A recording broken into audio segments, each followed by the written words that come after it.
जहाज़ की बात करें तो हमारे दिमाग में जो पहली तस्वीर आती है वो टाइटैनिक जहाज़ की है। दोस्तों, टाइटैनिक मूवी में टाइटैनिक को डूबते हुए तो सबने देखा होगा। आज हम अपने चैनल फैक्ट हिंदी में जहाज़ डूबने की बात नहीं करेंगे, बल्कि ये जानने की कोशिश करेंगे कि आखिरकार समंदर में विशाल जहाज़ डूबते क्यों नहीं है। दोस्तों, ऐसे ही इंटरेस्टिंग फैक्ट्स जानने के लिए वीडियो के अंत तक जरूर देखिएगा। और अगर आप हमारा चैनल फैक्ट हिंदी पे नए हैं तो फटाफट हमारे चैनल को सब्सक्राइब कर दीजिएगा।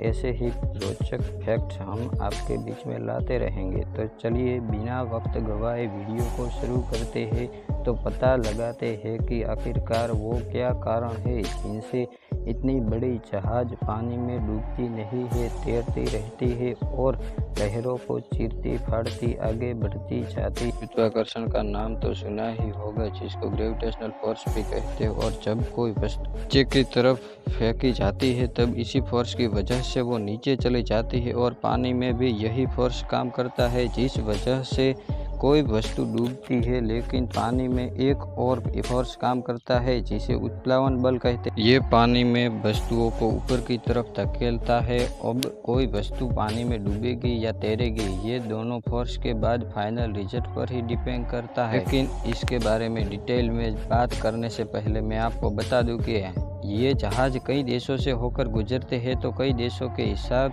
से इसकी प्रॉपर चेकिंग भी होती है। और कई जहाज़ों में हथियार ले जाना भी अलाउड नहीं होता है। तो आखिरकार क्यों ऐसा होता है और क्यों होती है इतनी सिक्योरिटी टाइट। और सबसे बड़ी और इम्पोर्टेंट बात कि इंडियन नेवी और मर्चेंट नेवी में सबसे बड़ा डिफरेंट क्या होता है, तो बता दूं कि मर्चेंट नेवी आयात निकास में शामिल एक प्राइवेट सेक्टर, इंडियन नेवी एक सरकारी क्षेत्र होता है जो कि देश को भारी खतरों से बचाने के लिए जिम्मेदार होता है।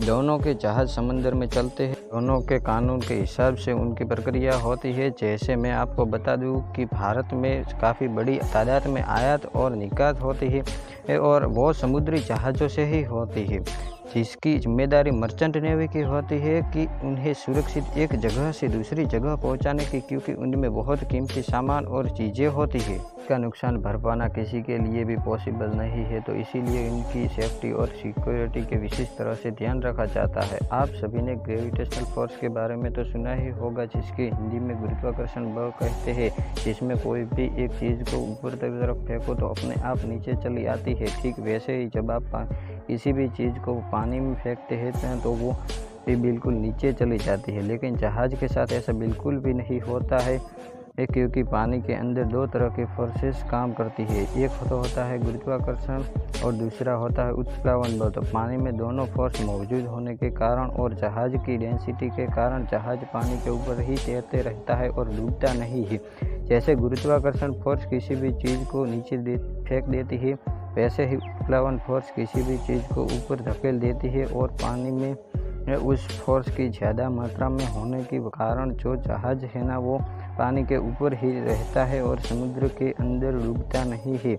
पानी में क्या डूबेगा और क्या नहीं डूबेगा वो दोनों फोर्सेस पर निर्भर करता है। और जो दूसरी चीज़ है सबसे ज़्यादा महत्वपूर्ण होती है उस वस्तु की डेंसिटी। इस पर भी ये निर्भर करता है कि वो वस्तु डूबेगी या फिर नहीं। जैसे देखिए, पानी में दोनों फोर्सेस होते हैं। जब आप किसी भी चीज़ को पानी में डालेंगे तो उसकी जो उत्प्लावन फोर्स होगा वो उसे बार बार ऊपर की तरफ धकेलेगा। अब यही प्रक्रिया जहाज़ पर कैसे काम करती है ये मैं आपको बता देता हूँ। जैसे मान लीजिए कोई भी जहाज़ अगर वो 30 किलोग्राम का है, लेकिन उसमें जो सामान है वो 90 किलोग्राम का है ना, तो वो जहाज़ अपने वजन के बराबर पानी हटाएगा। ऐसे में जहाज़ के वेट को उत्प्लावन फोर्स रिप्लेस कर देती है, जिससे गुरुत्वाकर्षण फोर्स की शक्ति कम पड़ जाती है और जहाज़ पानी में तैरता रहता है।